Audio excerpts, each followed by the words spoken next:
no me voy a demorar mucho para que Carlos pueda avanzar rápido. Carlos Andrés Bolaños nos va a presentar acá una excelente charla. Lo quería introducir, lo quería presentar porque con él lo conozco desde hace mucho tiempo, más o menos desde el 2011, y lo conozco cuando él se empezó a introducir en el mundo de Erlang y Elixir.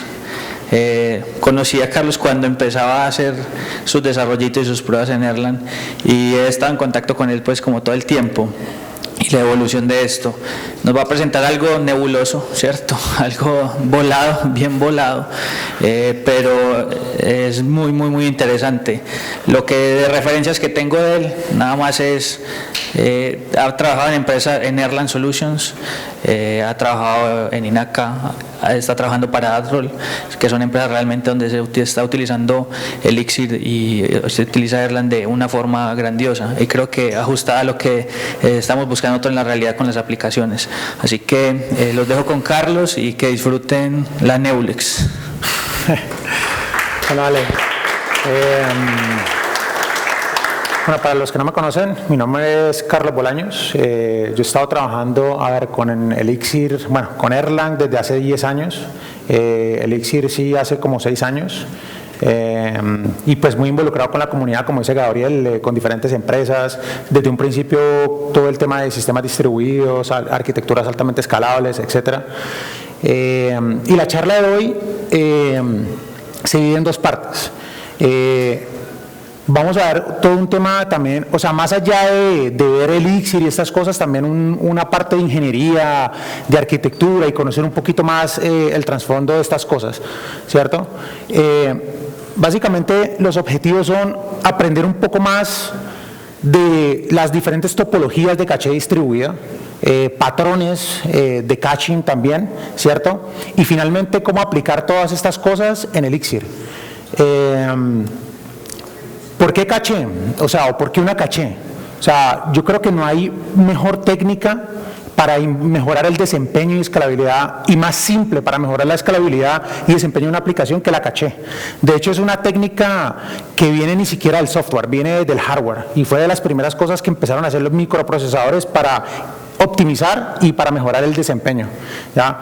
Pero nosotros a veces la vemos como una capa y simplemente la usamos. Pero la idea es entender qué tanto hay detrás de eso, cómo podemos usar este tipo de cosas mejor, cómo podemos escoger una caché u otra de mejor forma. Y bueno, empecemos. Vamos a empezar con el tema de las topologías de caché. La primera vez que yo empecé a ver ese tema de topologías fue hace muchísimos años. Me acuerdo que trabajaba en Carvajal, por allá tengo unos compañeros. Y pues yo en aquel entonces estaba en el mundo de Java, hace 10 años. Obviamente cuando me cambié a Erlang todo fue pues mucho más fácil, pues la construcción de sistemas distribuidos es mucho más fácil, lo mismo que en Elixir, pero había una cosa en Java muy interesante, y si ustedes ven en Java, en Python, en otros lenguajes también hay cosas buenas, como el tooling, ¿cierto? En Java existían cosas muy buenas como Spring, con un montón de herramientas buenísimas, ¿cierto? Y además de eso, con un tema de ingeniería de software detrás, no solamente, esta es la librería para hacer tal cosa, usémosle ya. Venía todo un tema de arquitectura e ingeniería que era lo más interesante del tema. La primera vez que escuché hablar de esto, de hecho estábamos en un proyecto y necesitábamos implementar algo similar, y fue una presentación de Cameron Purdy. Fue de las primeras personas que empezó a hablar de topologías. Antes, ¿ves? O sea, si ustedes buscan, no había un referente en este tema. Cada uno tenía sus propias formas de llamarlas o de bautizar los modelos de distribución que utilizaba o la forma como utilizaba las cachés, ¿ya? Cameron Purdy hoy pues, creo que aún trabaja para Oracle, pero él creó Coherence, después fue adquirido por Oracle, y ahorita pues son unos productos enormes que hace Oracle alrededor de Coherence. La primera topología que vamos a ver es una topología de caché replicada, ¿cierto? El requerimiento es tener el mejor desempeño posible, ¿cierto? Una latencia de 0, entre comillas, obviamente la latencia nunca va a ser de 0, pero pues queremos tener el mejor desempeño posible. Es que acá no me aparece la solución. O sea, la primera versión o la primera topología, la más simple, era, bueno, el mecanismo más simple de distribución es si yo tengo n nodos, replicar la información en los n nodos, ¿ya? De eso se trata la caché replicada. Si yo escribo un dato en un nodo, lo voy a replicar en los distintos nodos del clúster, ¿ya? El resultado, esperamos obviamente, lo principal aquí y el requerimiento es latencia, la mejor latencia posible, ¿ya? Y pues como cada dato va a replicarse en cada miembro del clúster, obviamente lo voy a tener porque no hay saltos de red en ese caso. Cada vez que la aplicación vaya por un dato a la caché, va a estar en el nodo local y pues prácticamente la latencia va a ser la mejor posible, no hay red involucrada allí, no hay un salto de red involucrado, ¿ya?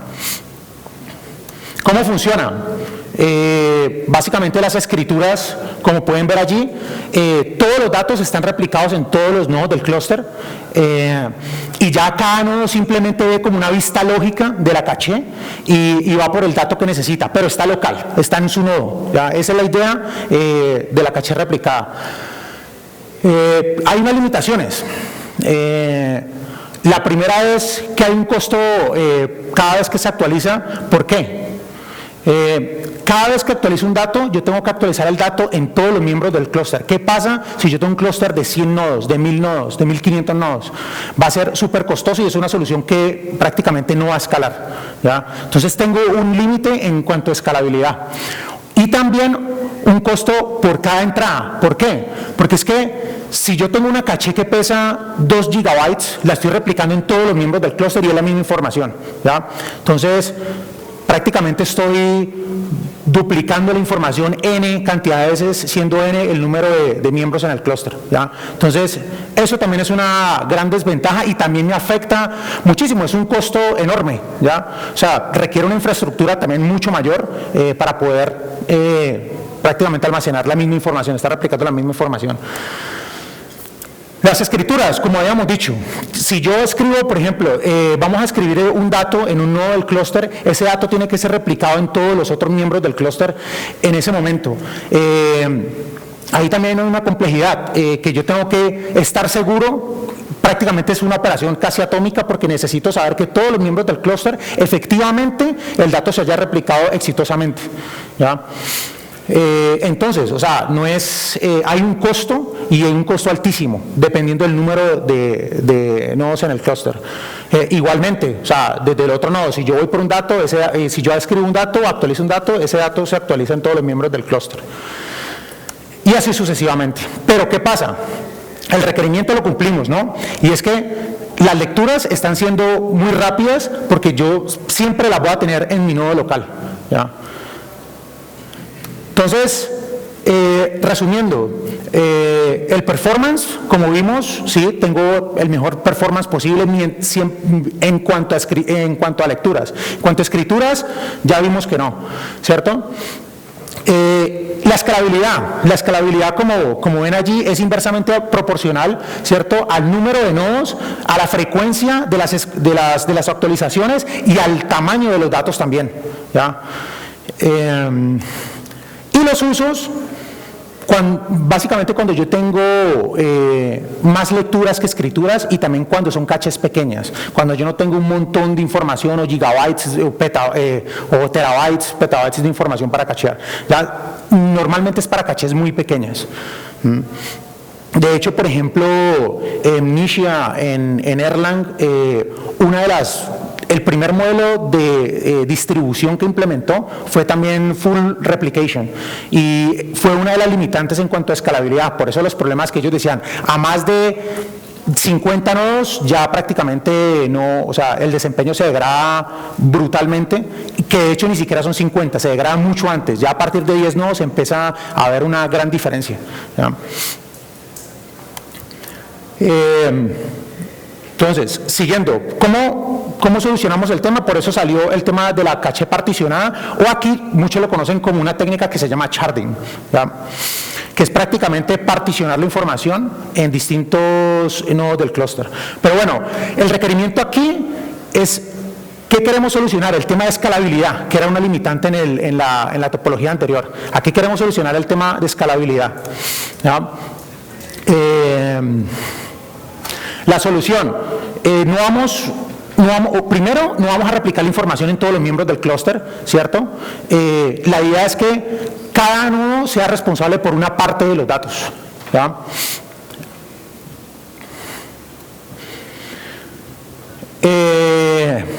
¿Qué esperamos como resultado? La máxima escalabilidad posible, ¿cierto? Obviamente particionando la información en distintos nodos del clúster, al mismo tiempo que yo particiono la información, miren que de cierta forma también estoy distribuyendo la carga. O sea, ya prácticamente cada nodo, al ser responsable de un pedazo de los datos, el tráfico, la carga también se va a distribuir uniformemente, igualmente con la información, ¿ya? No sé si me entienden, pero bueno. Y el throughput permanece constante. ¿Por qué? O sea, yo no es como en la caché replicada, que depende del número de nodos de la red. Aquí siempre es un solo nodo el que yo tengo que actualizar, y siempre es un solo nodo del cual yo leo, ¿ah? No son n nodos. Que sí hay un costo, ¿cierto? Porque el dato, como puede estar en mi nodo local, puede estar en un nodo distribuido y ya hay un salto de red involucrado, ¿ya? Entonces, las lecturas. ¿Cómo funciona una caché particionada? Como ven, siempre hay una capa lógica. Para la aplicación tiene que ser totalmente transparente. O sea, no importa si la información, para la aplicación es como si la información estuviera local, ¿ya? Tiene que ser totalmente agnóstico. Si no, pues, o sea, sería, no sé, no es una buena implementación si yo no tengo una capa de abstracción y que yo tenga que lidiar con todos estos problemas también, que también los hay, depende de la caché o la librería o lo que sea que yo estoy utilizando, pues, para implementar ese tipo de cosas. Pero idealmente, lógicamente, para la aplicación es como si los datos estuvieran local. No hay location transparency. Yo creo que durante las diferentes charlas algo han visto del tema. Entonces, ¿cómo funcionan las lecturas?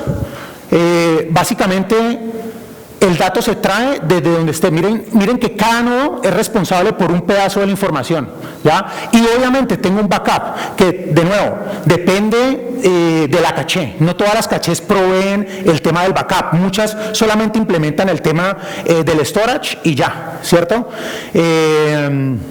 Entonces, ya, como ven, toda la carga de esto se distribuye en los diferentes nodos del clúster, ¿ya?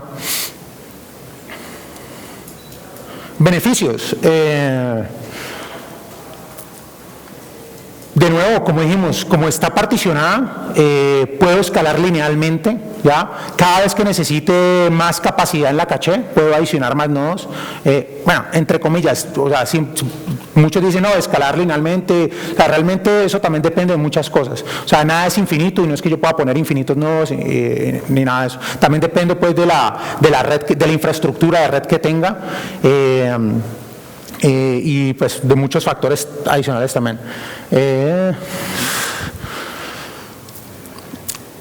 Se balancea, de nuevo, esto también lo mismo, ya lo vimos, todo el tráfico que recibe la caché se balancea uniformemente en los diferentes nodos del clúster, ¿ya? Permitiéndome también escalar, ¿ya? A medida que haya más tráfico, de nuevo, yo aumento el número de nodos, y así sucesivamente hasta los límites de la infraestructura de red. Yo no tengo puertos ilimitados, los switches también tienen unos límites, ¿cierto? Entonces, la red termina siendo mi punto o lo que me marca mi escalabilidad como tal, ¿ya? Entonces siempre hay un límite, ¿ya? Pero digamos, hasta ese punto lo podría hacer linealmente, ¿ya? Con un costo. ¿Y cuál es el costo?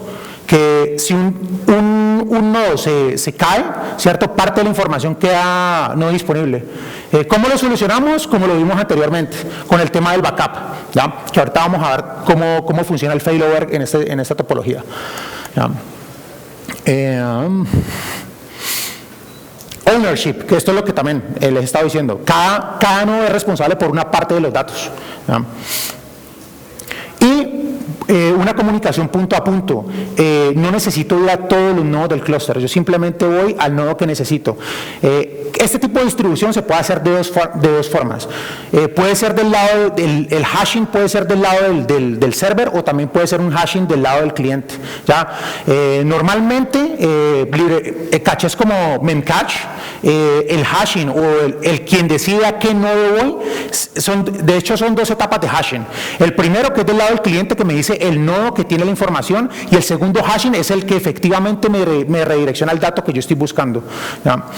Entonces depende. En Redis, de hecho, también implementa ambas cosas. Me puedo abstraer de todo y es el mismo servidor que yo voy y le pregunto, por ejemplo, al nodo que tenga local, y el nodo que tenga local es el que se encarga de saber qué otro nodo tiene la información, y allá es donde también se busca el dato y se devuelve. ¿Ya? Entonces, son distintas formas de implementarlo, desde el lado del cliente o desde el lado del servidor. Eso depende de la implementación de la caché. Las escrituras, como ven allí, cada vez que yo actualizo un dato, ¿cierto? El dato solamente se actualiza en donde está el almacenamiento principal. ¿Ya? De nuevo, no estoy replicando los datos más de una vez. Sharding, básicamente. ¿Ya? Igualmente, pues, con los otros datos, ¿cierto? Y pasa algo también, o sea, miren que cuando se actualiza el dato, actualiza el almacenamiento primario, pero también se actualiza el backup. Si es que la caché implementa backup, no todas lo hacen, ¿ya? No todas me proporcionan ese mecanismo de failover.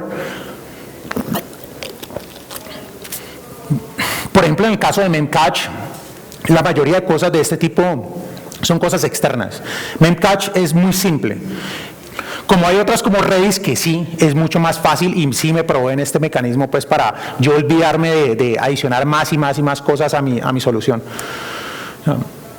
Entonces, el único límite, ¿cuál es? El que vimos. La única desventaja es que, como la información solamente está en una parte y está particionada, si esa parte se cae, pues esa parte de los datos se convierte, se vuelve no disponible, o sea, prácticamente se pierde, ¿ya?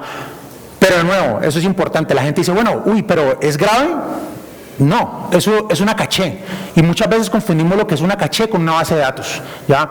No debería importar. O sea, si la caché se cae, no, o sea, realmente si yo diseño una aplicación, bueno, digo, desde mi punto de vista y en la mayoría de aplicaciones, si yo uso una caché, y la caché se cae, mi aplicación no debería caer en un estado de inconsistencia o un estado, pues, donde no pueda funcionar. ¿Ya? La caché precisamente es para optimizar, ¿cierto?, el desempeño. Si se cae la caché, pues ¿qué va a pasar? Pues que voy a afectar el desempeño, pero no significa que la aplicación se caiga. Entonces yo debería diseñar la aplicación de esa forma. ¿Ya? El failover, como les había dicho, pues en el caso, digamos, común es que yo tenga un backup de los datos, cosa que si se cae el almacenamiento principal, yo pueda recuperarlo del backup, ¿cierto? Y volverlo a poner en el almacenamiento principal. Esa es la idea. Pero hay otras técnicas, uno puede utilizar otras cosas que vamos a hablar más adelante.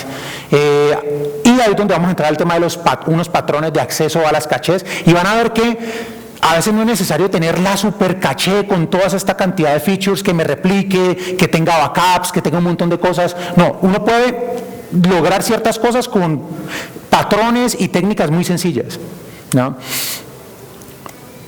Entonces, como vimos, ¿qué pasa? Si se cae un nodo, ¿cierto? Como ven acá, ya el almacenamiento primario del dato que teníamos tiene que recuperarse del backup, ponerse en algún nodo del clúster, ¿cierto? Y obviamente, ¿qué pasa? No solamente se me cayó el almacenamiento primario, sino también el backup que tenía de alguna otra parte de la información. También lo tengo que recuperar, ¿cierto? Y volver a colocarlo en alguna parte, ¿ya? Entonces, de nuevo, es algo muy complejo, pero también depende de la caché, de la implementación de la caché. Esas son las cosas que cuando, por ejemplo, vayan a tomar una decisión y realmente lo necesiten, tienen que leer realmente cómo es la arquitectura, si van a utilizar Redis o Memcache o cualquier otra herramienta interna, o sea, algo que les ayude a tomar una decisión que realmente necesitan. A veces cogemos cosas, utilizamos cosas que son overkill, como que le decimos, cogemos cosas que realmente es mucho para lo que necesitamos. Y de hecho, a veces empezamos con un proyecto simple y lo que queremos empezar, por ejemplo, con una caché local, no necesariamente con una caché distribuida y no necesariamente con Redis. ¿Qué pasa cuando yo desde un principio tengo un proyecto, cierto? Y a veces no tengo ni un solo usuario, es una prueba de concepto o apenas arranca el negocio, ¿ya? Yo no necesito montar un montón de nodos y una arquitectura súper compleja, ¿cierto? Para eso, o sea, a veces uno puede empezar con algo muy sencillo e irlo modificando a medida que el negocio lo vaya necesitando, ¿ya? Entonces, esa también es la idea, o sea, de pronto simplificar todos los temas de despliegue. ¿Por qué? Si yo utilizo Redis, ya no es solamente tu aplicación la que tenés que desplegar, sino que es Redis, ya es otro componente más que tenés que mantener, ¿cierto? Entonces, añadís una complejidad que hay que analizar si realmente es necesaria, ¿ya? Lo que mata un proyecto y lo que mata cualquier proyecto es la complejidad accidental o la complejidad innecesaria, ¿ya? O sea, como consejo, pongan lo que necesiten, no hagan cosas, no, pero es que de pronto vamos a tener 1 millón de usuarios. ¿Cuándo vamos a tener 1 millón de usuarios? ¿En 6 meses? ¿En 1 año? ¿Ya? Si no hay datos claros de esos, ¿para qué? ¿Cierto? Entonces, bueno, cosas a tener en cuenta.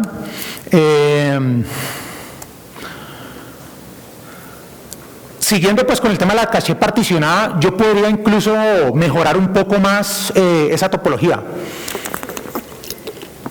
Como vimos antes, me voy a devolver un momentico para que vean algo. Miren que el almacenamiento está en el mismo nodo donde está la aplicación, ¿ya? Que puede ser el caso, ¿no? Eso depende también de la estrategia de deployment que yo adopte en mi solución. Yo puedo decir, en un nodo voy a correr la aplicación y voy a correr de pronto una instancia de Memcache o de Redis en el mismo nodo, ¿cierto? O nos vamos a la otra topología que son servidores independientes solamente para la caché, ¿ya? ¿Qué me va a brindar eso? O sea, me va a brindar la posibilidad, primero, optimizar el tema de la memoria, porque ya la memoria no va a ser compartida entre la aplicación y la caché. La aplicación va a tener su propio heap de memoria y la caché va a tener también su propia memoria totalmente independiente. Y, muy importante, los voy a poder escalar totalmente independiente, ¿ya? Entonces, básicamente es esto. Miren que aquí movimos el tema del primary storage y el backup a servidores independientes, ¿ya? Pero es muy similar, es la misma idea, lo único que cambió fue eso, ¿ya? Y simplemente pues el acceso, en vez de ir el nodo al que voy a ir es específicamente al de caché, no tiene nada más, solamente se encarga de mantener la caché, ¿ya? Pero de nuevo, sería interesante tener una solución que me permita a mí primero empezar por la anterior. ¿Por qué? Porque yo me evito tener un deployment más complejo, ¿cierto? Ir complicándolo a medida que lo necesite, ya no desde un principio. Entonces, como primera necesidad, sí, sería muy interesante poder empezar a evolucionar sobre estas topologías sin necesidad de afectar, primero, mi lógica de negocio, ¿cierto? Y segundo, ir de pronto adicionando complejidad, pero solo a medida que lo vaya necesitando. Igual, de nuevo, ahí como pueden ver, todo está separado y vamos a ver de pronto, o sea, cuáles son los beneficios de esto. Realmente los beneficios, solamente hay un beneficio con diferencia del modelo anterior donde la aplicación y la caché corren en el mismo nodo y es prácticamente el tema de la memoria, del almacenamiento. Es optimizar eso aún más y también el tema del tráfico, ¿ya? Al uno separar la aplicación de la caché, ya puede prácticamente, ya aislándolos, Primero, los puedo escalar totalmente independientes. El hecho que yo necesite escalar la aplicación no significa tal vez que yo no necesite escalar a la misma proporción la caché. Tal vez la caché en la proporción que está, no sé, puedo tener 5 nodos y en la aplicación puedo tener 10 nodos o viceversa. Eso depende, pero eso me da esa flexibilidad, este tipo de topología, ¿ya? El performance es realmente el mismo, porque es un costo fijo, y el costo fijo es prácticamente el peor de los casos, que es un salto de red, y es ir a otro nodo en otra instancia de red y recuperar el dato de allá, ¿ya? Esa es la latencia que yo pago, pero ¿qué tanto duele eso en las redes que tenemos hoy en día? Si montamos esto, ya sea en el cloud, con una red 10 gigabit o una cosa de esas, realmente tal vez no es tan significativo, ¿ya? Y no hay mucha diferencia entre la otra. Obviamente, mientras que acá puedo tener ya velocidades de milisegundos, en la otra segurísimo voy a tener tal vez velocidades de nanosegundos, ¿cierto? Pero desde el punto de vista de la aplicación completa, tenemos que ver desde el punto de vista del usuario si realmente afecta que yo me demore 10 milisegundos más o 10 milisegundos menos, ¿no? Entonces, esos son otro tipo de cosas que también, por experiencia, lo he visto. Muchas veces nosotros queremos optimizar y nos olvidamos de otras cosas. A veces complicamos la solución innecesariamente queriendo, no, pero si yo puedo ahorrarme 100 milisegundos, pues hagámoslo de esa forma, pero me compliqué mucho más la vida porque o sea, todo el deployment es mucho más complejo, ya tengo más instancias, ya tengo otros componentes en mi arquitectura, ¿ya? Y realmente no va a afectar nada, realmente 10 milisegundos, 100 milisegundos más desde el punto de vista del usuario, dependiendo de lo que yo esté haciendo, no importa, ¿ya? Escalabilidad, aquí pues tenemos, como vimos, escalabilidad lineal, puedo prácticamente crecer linealmente a medida que tenga más tráfico, más data, puedo ir aumentando el número de nodos en la misma proporción, ¿no? Usos, prácticamente yo diría que en la mayoría, o sea, realmente este tipo de topologías es la que más se usa, tanto en Memcache como Redis, es casi que la topología más usada que hay, ¿ya?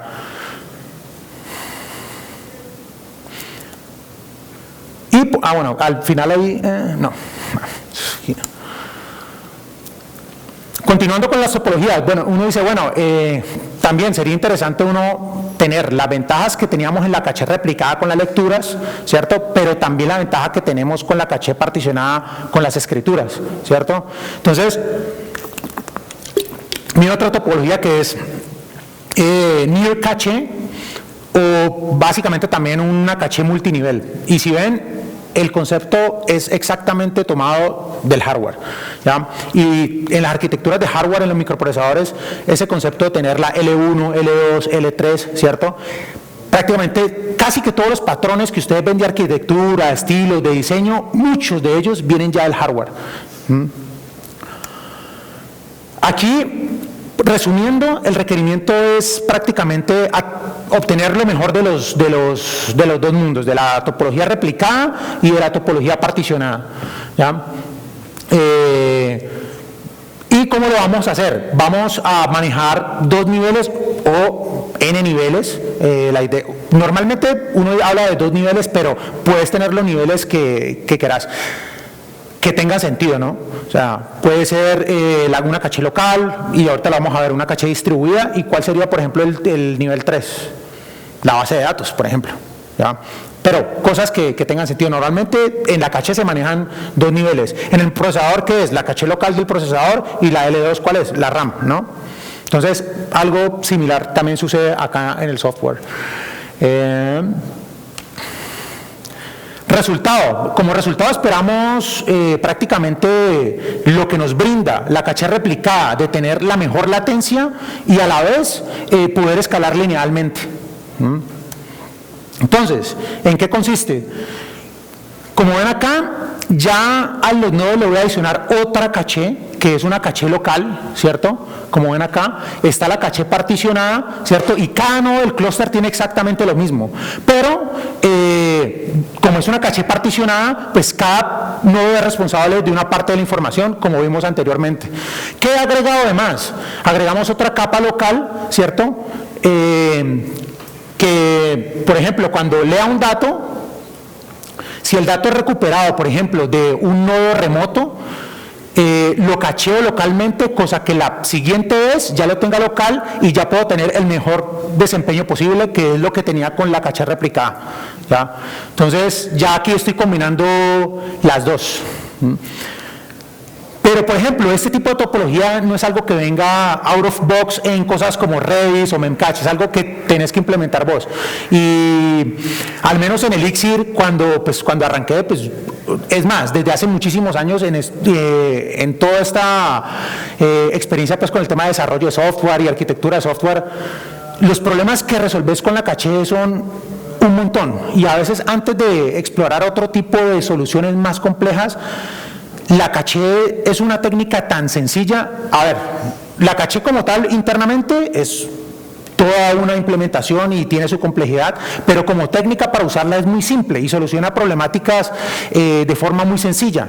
Yo no tengo que saltar a cosas como, por ejemplo, no, vamos a hacer CQRS, metamos las escrituras en una base de datos, las lecturas en otra base de datos, empecemos a sincronizar eventos. Entonces, ¿qué vamos a sincronizar? ¿Qué eventos? Tal vez son cosas que yo digo, pues, ¿por qué no los cachamos? Y ya automáticamente, pues, o sea, de cierta forma estoy cogiendo y utilizando un data source para lecturas y otro data source para escrituras, o ambas cosas. Y ahorita vamos a ver de pronto también con los patrones de acceso a caché cómo combinamos esas cosas, ¿ya? Entonces, bueno, en general esa es la idea. Si el dato no está en la L1, voy a la L2, que es la caché particionada, lo traigo, ¿cierto? Y lo dejo en la L1 para que la próxima vez lo pueda recuperar de ahí directamente. Hay un tema de coherencia. ¿A qué se refiere el tema de coherencia? Que como cada caché, o sea, aquí esta caché puede ser una caché totalmente diferente a esta. Tal vez yo aquí estoy utilizando una librería o una implementación diferente a esta. ¿Qué pasa cuando un dato expira aquí o cuando un dato expira acá? ¿Cómo se maneja el tema de coherencia en este tipo de topologías? ¿Ya? A eso se refiere esto. Entonces, está la solución más sencilla, como es, ya, el dato prácticamente expira, tiene un tiempo de expiración, y no me intereso mucho por el tema de la coherencia como tal, ¿ya? Si el dato expira en un lado y no expira acá, pues voy a asumir que está inconsistente por ese periodo de tiempo, ¿ya? Cosa que me puede servir para mí, y en mi experiencia en la mayoría de los casos, uno lo puede hacer de esa forma. Pero bueno, hay casos que uno dice, no, yo no me puedo dar el lujo de pronto ser inconsistente en ese sentido. Si el dato cambia, ¿cierto?, en una parte del nodo o en una parte de la información, yo necesito también cambiarla en todos los nodos del clúster, ¿cierto?, de la caché. Viene la otra técnica, ¿cierto?, que es prácticamente basada en eventos. El seppuku es, pues, así, por ejemplo, así se le llamó pues Cameron Purdy cuando empezó a plantear todas estas topologías. No sé si saben a qué hace referencia la palabra seppuku. Es una palabra japonesa, que es cuando los japoneses cometían pues suicidio y se mataban pues prácticamente. Entonces la idea es eso, que a través de eventos, cada vez que cambia un dato, yo genero un evento al clúster, ¿cierto?, para que los datos también mueran, ¿cierto?, expiren, ¿ya? Entonces, de nuevo, depende de la implementación, depende de la caché. Hay unas que implementan ciertas técnicas, otras. De las que conocemos, siempre hablo de lo mismo. A ver, lo que más utilizamos son Memcache y Redis. Ninguna de esas dos son tan complejas como estas cosas que estamos hablando. Son, de hecho, las técnicas más sencillas, ¿ya? En primer lugar, Redis no te da temas de hacer topologías multinivel y todo eso, ¿ya? Vos tenés que poner a nivel de aplicación la L1 si querés utilizar un nivel 1 y codear toda la lógica que estamos viendo acá. Ir a la caché L1, si no está en la L1, ir a la L2, después cogerlo, meterlo en la L1, la próxima vez sacarlo de la L1. Bueno, toda esa parte corresponde a la capa de aplicación, ¿ya? Como en Java habían herramientas como Coherence, que sí implementa, de hecho, todas estas cosas están basadas en esa caché que en aquel entonces se implementó, ¿ya? Pero de nuevo, el riesgo acá es que a medida que yo vaya queriendo más y más cosas, esto se me va volviendo más y más complejo. ¿Y qué termino haciendo? ¿Qué se termina convirtiendo en una caché distribuida? Prácticamente en un key value store, y pues no, o sea, tampoco es la idea, pues para ya cuando yo necesito ese tipo de cosas, no necesitas una caché, necesitas un key value store distribuido, pues utilizar RIAC o otro tipo de tecnología, ¿ya? O por ejemplo, cuando son cosas de que el almacenamiento es importante para vos, no perder la información es importante para vos, no necesitas, o sea, si perder el dato te afecta tu lógica de negocio, realmente es un dato que no era factible cachear, ¿ya? Entonces, antes de hacer cualquier cosa, uno tiene que saber qué información puedo cachear, qué tanto tiempo la puedo cachear y si realmente puedo aprovechar ese tipo de técnicas o no. No aplica para todos los escenarios, hay escenarios que de pronto no es tan viable hacerlo. Por ejemplo, en el tema de logística, si estoy manejando un inventario, ¿cierto? Y el stock lo estoy actualizando en tiempo real, ¿ya? Yo no puedo cachar el stock, porque es algo que si yo tengo muchísima demanda, muchísimo tráfico y está cambiando cada milisegundo, seguramente no. Yo no puedo cambiar, por ejemplo, el exchange rate de una moneda, porque es algo que cambia cada milisegundo, todo el tiempo, ¿ya? Entonces, el primer trabajo es identificar qué información es factible cachear y qué no, ¿ya? Entonces, las escrituras, prácticamente lo mismo, actualizo la caché, la L1, y después actualizo la L2, eso es prácticamente, ¿ya? Como ven aquí en la animación que está acá. Entonces se actualiza la L1, actualizo la L2, ¿cierto? Y obviamente se actualiza el backup también, si es que soporta este tipo de cosas. Y obviamente en la topología de multinivel también yo puedo optimizarla aún más aislando solamente, teniendo caché, servidores solamente para la caché y servidores solamente para la aplicación, ¿ya? Y aquí prácticamente es como, miren, nos estamos moviendo a cosas más complejas, pero a medida que voy necesitando más información, más tráfico y así sucesivamente, ¿ya?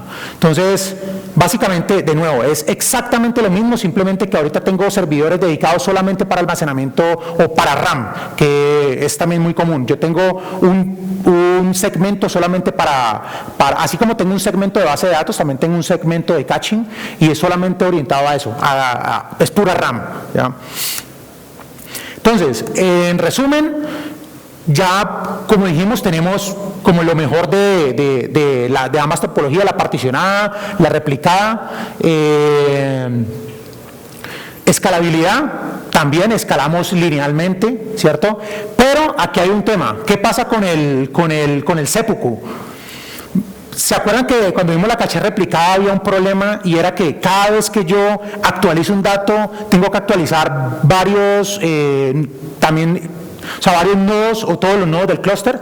Bueno, en seppuku tal vez no todos, pero estoy generando un tráfico adicional o una latencia adicional en la red, que es que cuando sucede pues el seppuku, tengo que replicar un evento a distintas partes del clúster también. Entonces se decrementa un poco, es algo que también toca tener en cuenta, ¿no? Entonces, de nuevo, cosas más complejas, es irónico porque a medida que tengo cosas más complejas, siempre hay un trade-off, gano y pierdo, siempre se ganan cosas pero también se pierden, ¿ya? Y los usos prácticamente son, aplica para todos los casos donde yo necesito una caché, ¿ya? Y de nuevo, ya una solución de estas, cuando realmente uno vea que necesita una solución súper escalable, va a almacenar muchísima información, ¿cierto? Pero si es algo que yo no tengo ni siquiera 2 gigabytes de información para cachear, pues ¿para qué me voy a meter con esto de una vez? ¿Cierto? Cuando yo no tengo ni siquiera 10 peticiones concurrentes, 10 peticiones por segundo, pues, o sea, todo ese tipo de cosas hay que tenerlas en cuenta para ver cómo me muevo y qué solución adopto. Bueno, entonces ya aquí vamos, quedan Los patrones de acceso a caché. Hay un primer patrón, que es este, que es Cache Aside, ¿qué significa?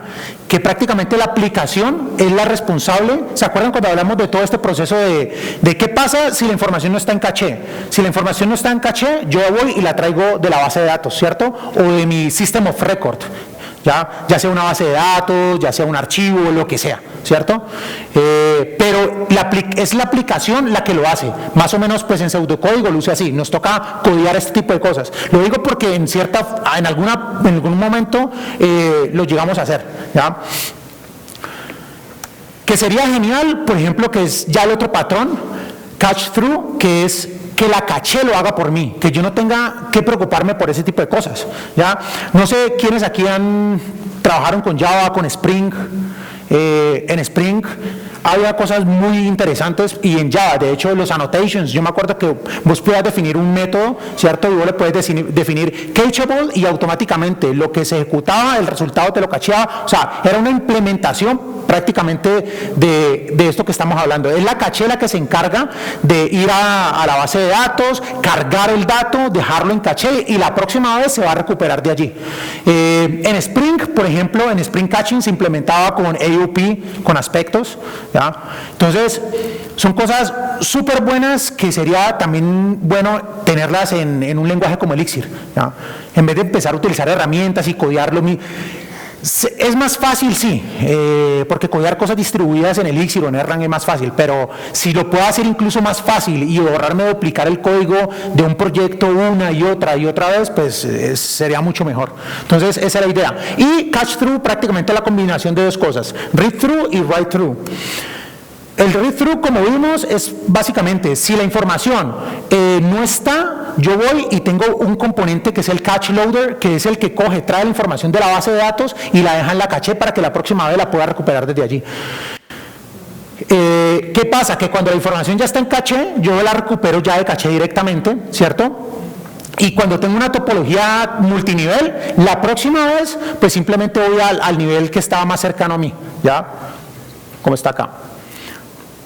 Y las escrituras, prácticamente, las escrituras, acá cuando escribo un dato en caché, tengo que actualizarlo tanto en el almacenamiento primario como en el backup, si hay backup, de nuevo. Esto es algo que es muy particular de ciertas cachés. Normalmente en las abiertas y todo, esto no está implementado. No hay backup. De hecho, el failover depende. Si vos querés failover, por ejemplo, en Redis, puedes hacer algo como en Redis Cluster o algo así, pero es algo que muchas veces corre por cuenta de la capa de aplicación, ¿ya? Y de nuevo, el tema del failover es, acuérdense lo que les digo, o sea, si la información se pierde, igual la puedo recuperar otra vez de la base de datos. O sea, si se cae un nodo, la próxima vez que yo pida ese dato, voy a la base de datos y lo distribuyo en otra parte que esté disponible, ¿ya? Automáticamente la información se empieza a redistribuir, ¿ya? ¿Va a afectar? Sí, va a afectar el instante de tiempo mientras yo recupero la información que estaba anteriormente allí, pero es transitorio y debería ser transitorio. Entonces, en resumen, obtengo desempeño porque prácticamente con caching yo le quito o mejoro el tema de contención en la base de datos, ¿ya? Si ven el cuello de botella en cualquier sistema de cómputo, ¿es cuál? El disco. En nuestros sistemas es la base de datos. Casi que siempre, más del 80% de las veces, en los proyectos que yo he estado, cuando uno pone en dónde está el cuello de botella, en dónde se está generando el mayor problema, muchas veces es en la base de datos, ¿ya? Entonces, ¿cómo le quito esa carga a la base de datos y puedo mejorar mi throughput general, no solamente, o sea, en todo sentido, ¿no? Y podemos agregar otra variación, que es el write behind, que es, bueno, hay un problema, y es que, ¿qué pasa cuando yo actualizo el dato, ¿cierto? Yo tengo que, acuerden que yo tengo que actualizarlo también en el nodo que esté, y también en el nodo que tiene el backup. Pero eso tiene un problema también, o sea, es una operación que pues, requiere tiempo, y yo puedo decir, bueno, ¿qué pasa si yo la proceso de forma asíncrona? Entonces, en vez de actualizar la información directamente en la base de datos. ¿Por qué? Porque es que precisamente yo pongo la caché para mejorar el throughput y disminuir la contención en la base de datos. Pero si yo tengo yo tengo un tráfico considerable de escrituras, lo que voy a hacer es prácticamente hacer lo mismo con la base de datos, porque todo el tiempo estoy actualizando el dato y todo el tiempo estoy actualizando la base de datos también, ¿cierto? Aquí es donde esta técnica me ayuda a mejorar eso. Entonces, uno va encolando las peticiones y ya a otro ritmo totalmente diferente voy actualizando la información en la base de datos, ¿ya?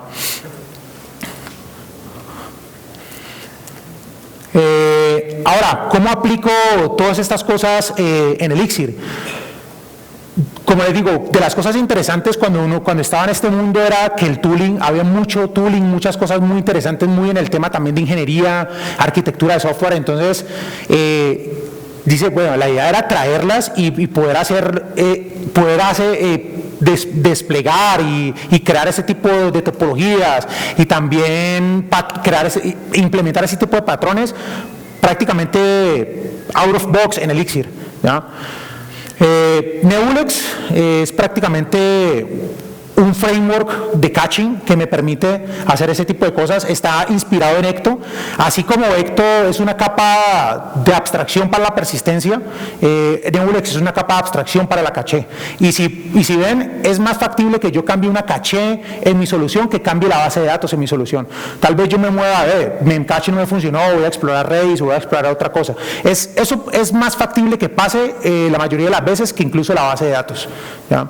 Entonces, vale la pena uno tener una capa de abstracción de caché. Si yo cambio la caché, me toca cambiar toda la capa de aplicación porque estoy prácticamente atado a la librería que está usando en ese momento. Si estoy utilizando Redis, pues estoy atado a Redis o al cliente que estoy utilizando para utilizar esa caché.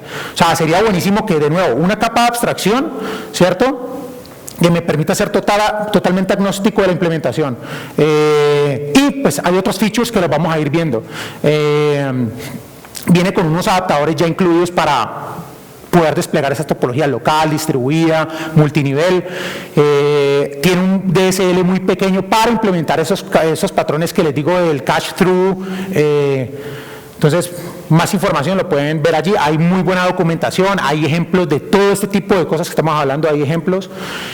Pero entonces, la idea era esta, tener algo así, tener una aplicación donde tenga una capa de abstracción a caching como Ecto para la base de datos, y actualmente Redis tiene unos adaptadores internos que me permiten prácticamente desplegar las topologías que vimos al principio, ¿se acuerdan? Donde la aplicación y la caché estaban allí embebidas, ¿ya? Pero si yo quiero, por ejemplo, hacer algo como cache servers, lo puedo hacer de dos formas. Si lo quiero hacer con los adaptadores que están ya incluidos, pues me toca crear como un tipo de aplicación diferente y desplegarlo aparte, solamente ese pedazo, y ya los servidores aparte, o simplemente desplegar Redis o Memcache o cualquier otra caché allá. Actualmente están estos dos adaptadores implementados, más que todo Redis está súper completo, hay soporte para también Redis Cluster, que eso sí le falta un poco a Memcache le falta la parte de distribución. Entonces, un poco de esto, ¿cómo defino una caché? O sea, tiene que ser muy sencillo, ¿ya? En vez de codear un montón de cosas con clientes o todo esto, yo prácticamente lo que hago es definir, muy similar cuando defino un repo en Ecto, yo defino mi caché en mi aplicación. Y obviamente, ¿qué pasa? Dependiendo de la implementación de la caché, yo tengo ciertas configuraciones. Nebulex, por ejemplo, la implementación para la caché local es una caché generacional. Bueno, ahí sí toca de pronto leer un poquito más de eso, pero entonces hay un parámetro muy importante que es el garbage collector interval, que es cada cuánto yo voy a generar una nueva generación para limpiar, para ir haciendo el tema de eviction, que es otra de las cosas fundamentales de una caché y también por las cuales uno las elige, que es cuando utilizan que la LRU, LFU, etcétera, etcétera, etcétera, ¿ya? Vale, entonces defino mi configuración del adaptador. El adaptador es el que me dice qué cosas va a exponer, aparte de lo común, ¿cierto? Pero obviamente el adaptador puede tener distintas configuraciones porque cada implementación es totalmente diferente, ¿ya?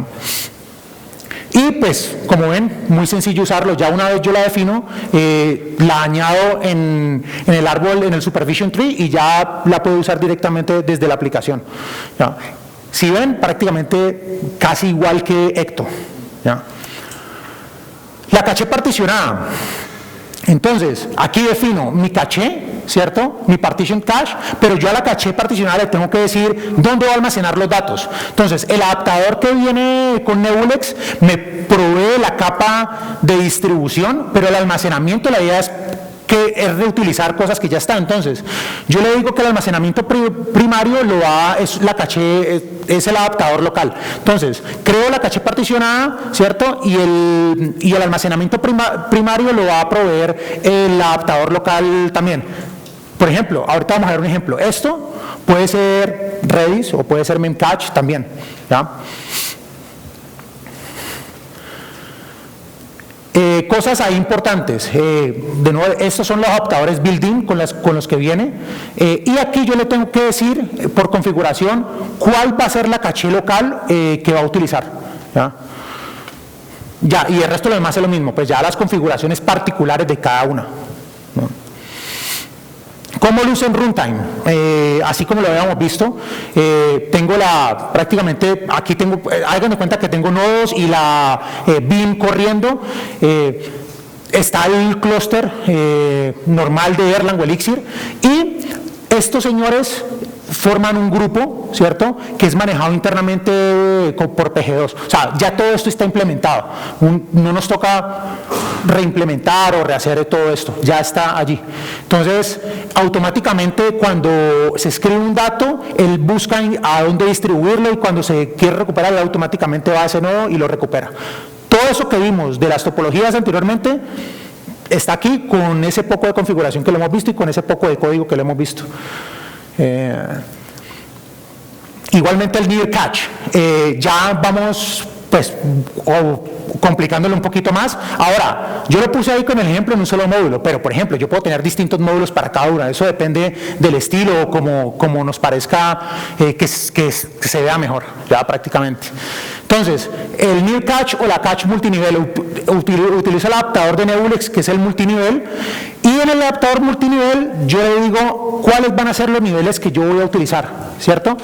Entonces defino mi L1 y le digo mi L1 va a ser mi adaptador local o una caché local, pero también puede ser o el adaptador de Redis o el adaptador de Memcache, ¿ya? Depende, pero igual, de nuevo, no vale, aquí no tiene sentido mucho porque la L1 tiene que ser algo de mínima latencia. ¿Y cuál es la mínima latencia? Que esté prácticamente la información allí, que sea una caché local prácticamente, que esté allí en la aplicación, ¿ya?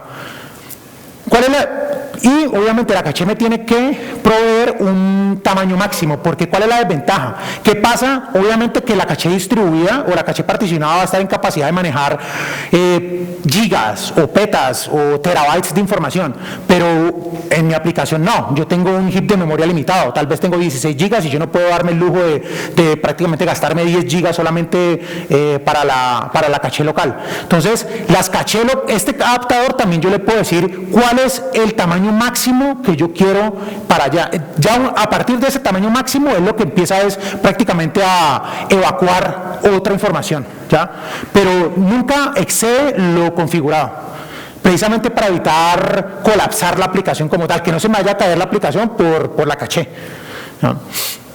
Y de nuevo, la L2 prácticamente es la caché particionada como vimos en la topología anterior, ¿ya? Y la configuración para cada uno, ¿ya? ¿Cómo luce eso? Más o menos así luce en runtime. Es el adaptador multinivel el que automáticamente se encarga de hacer ese trabajo de ir a la L1, si no está, ir a la L2, si no está, así sucesivamente, traerlo y dejarlo en los niveles anteriores. Ya todo ese trabajo es hecho por el adaptador multinivel. Y cuando, por ejemplo, él le pregunta a la caché distribuida, como vimos anteriormente, ya este adaptador es el que va y busca en el nodo correspondiente dónde está el dato y así sucesivamente. Todo esto ya implementado, ¿ya? Bueno, rápidamente, aquí hay un ejemplo ya poniendo Redis. Aquí cambié el adaptador, ya no es el local, sino ya es Redis. Entonces, la L1 va a ser mi adaptador local, pero el distribuido va a ser Redis como tal. Y en Redis de nuevo, cuando vean la documentación del adaptador, van a poderlo configurar con Redis Cluster, o también hay una implementación de sharding sobre Redis desde el lado del cliente, entonces hay varias opciones. ¿Ya? Entonces, ya para finalizar, ¿se acuerdan que les comenté los de los annotations con Java y esto? Bueno, eso me pareció genial y súper bueno, por ejemplo, tener esa posibilidad de yo crear algo como un DSL que yo le diga a la función, bueno, sería interesante yo decirle, vea, esto es cacheable, ¿cierto? Esta es la caché, esta es la key que yo quiero cachear y lo que me devuelva es lo que yo voy a cachear también como tal.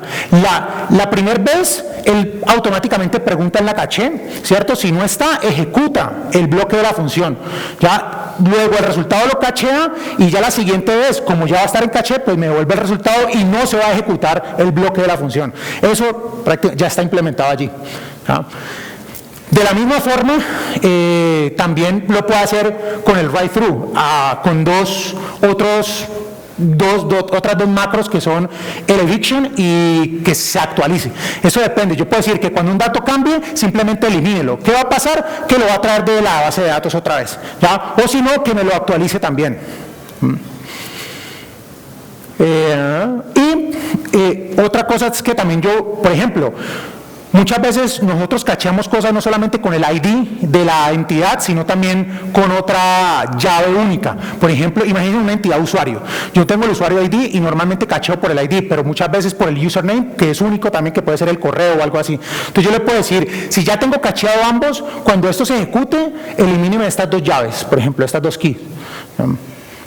¿Por qué? Si yo estoy cacheando ambas y solamente elimino una, él va a seguir yendo a caché, por ejemplo, que no se va a eliminar de la caché completamente. A eso es lo que voy. Entonces, por eso hay que limpiar las posibles combinaciones en las cuales yo estoy cacheando la información, ya sea por el ID, por el username o lo que sea. Entonces, pues me da flexibilidad también de definir varias keys a eliminar. ¿Ya? ¿Qué sigue? La idea es obviamente implementar más adaptadores, de pronto algo mucho más interesante, donde sea una topología replicada pero tuneable, donde yo pueda definir factores de replicación. Se vuelve más complejo, pero bueno, sería también interesante tener ese tipo de cosas y aproximarse un poquito más a lo que hacía Coherence en el mundo Java y todo esto. Para Misha, con eso se puede ganar muchísimo porque con Misha se pueden prácticamente implementar todas las topologías. Misha, la replicación nativa es full replication, entonces ya prácticamente tengo la topología de replicación. Con fragmentation tengo también cómo implementar el partition cache. Y con el adaptador de Nebulex de multinivel ya puedo jugar con el adaptador de Misha y hacer lo mismo que hago con nosotros. Entonces, eso también está en el roadmap. Esto me han pedido muchísimo, que es implementar el tema de los tipos de datos en Redis. Esto viene también, está en el roadmap. Mejorarlo el adaptador de Memcache, que actualmente no soporta la parte de distribución, ¿cierto? Añadir el tema de estadísticas con telemetría y todas estas cosas, y bueno, listo. Si tienen, demoramos un poquito. Sí. Eso es los beneficios de ser organizador. Tenemos ahora el coffee break. Si tienen preguntas lo persiguen. Si tienen quejas porque duró mucho y ustedes se quedaron sin sanguchitos de arriba, también lo persiguen a él. Todo es culpa de Carlitos.